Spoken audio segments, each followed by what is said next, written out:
વાલિયાના વિઠ્ઠલગામ આદિવાસી ક્રાંતિકારી બિરસા મુંડાની 150મી જન્મજયંતિની ઉજવણી જય આદિવાસી સેના દ્વારા 15મી નવેમ્બર 2025 અને શનિવારના રોજ કરવામાં આવી। સૌપ્રથમ આદિવાસી સૈનિકો દ્વારા ધરતી વંદના કરવામાં આવી અને વિઠ્ઠલગામની શેરીએ શેરીએ ફરી આદિવાસી ક્રાંતિકારી બિરસા મુંડાની પૂજા કરવામાં આવી। આદિવાસી ઢોલ શરણાઈ સાથે આદિવાસી નાચગાન કરવામાં આવ્યું અને રૂઢિપ્રથા ગ્રામસભા વિઠ્ઠલગામના બોર્ડનું આદિવાસી રીત રિવાજ પ્રમાણે પ્રકૃતિ પૂજા કરી વિઠ્ઠલગામ રૂઢિપ્રથા ગ્રામસભાના અધ્યક્ષ મુખી શ્રી યોગેશભાઈ સોમાભાઈ વસાવાના હસ્તે બોર્ડનું અનાવરણ કરવામાં આવ્યું। ત્યાર પછી સોળગામ શેરીએ શેરીએ આદિવાસી ક્રાંતિકારી બિરસા મુંડાની પૂજા કરવામાં આવી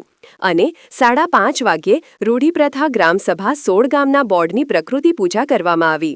અને રૂઢિપ્રથા ગ્રામસભાના અધ્યક્ષ મુખી શ્રી હાર્દિકભાઈ મહેશભાઈ વસાવાના હસ્તે બોર્ડનું અનાવરણ કરવામાં આવ્યું અને જાહેરમાં પ્રકૃતિની સાક્ષીએ જય આદિવાસી સેનાના આદિવાસી સૈનિક વસાવા પ્રકાશભાઈ સિવિનભાઈએ દારૂના વ્યસનમાંથી મુક્ત થવાના શપથ લીધા અને આદિવાસી સમાજને વ્યસનમુક્ત થવાનો સંદેશો આપ્યો। ત્યાર પછી રેલી રાજગઢ ગામ પહોંચી ત્યાં શેરીએ શેરીએ આદિવાસી ક્રાંતિકારી બિરસા મુંડાની પૂજા કરવામાં આવી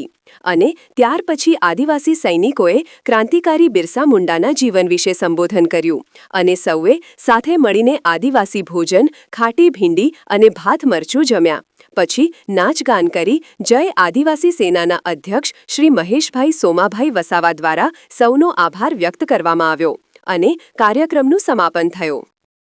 પ્રકૃતિની સાક્ષીએ પોતાની ઈચ્છાથી દારૂના વ્યસનમાંથી મુક્ત થાવશું અને મારા જીવનને સફળ બનાવવા માટે આ પ્રકૃતિની સાક્ષીએ વચન લેવશું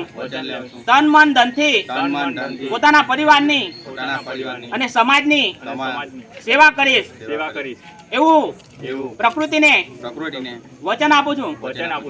અને સમાજના યુવાનો પણ આમાંથી કંઈક નવું શીખે એવી અપેક્ષા રાખું છું। જય જોહાર, જય આદિવાસી, જય